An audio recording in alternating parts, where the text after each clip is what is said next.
təbəssüm hər zaman olsun. Ürəyin sevinclə, fərəhlə dolsun.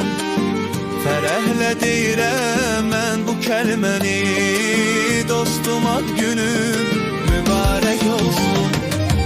Həyatda hər zaman uca olasan, İşində silinməz izlər qoyasan, sevdiğin insanla yaşa dolasan, dostum ad günün mübarək olsun.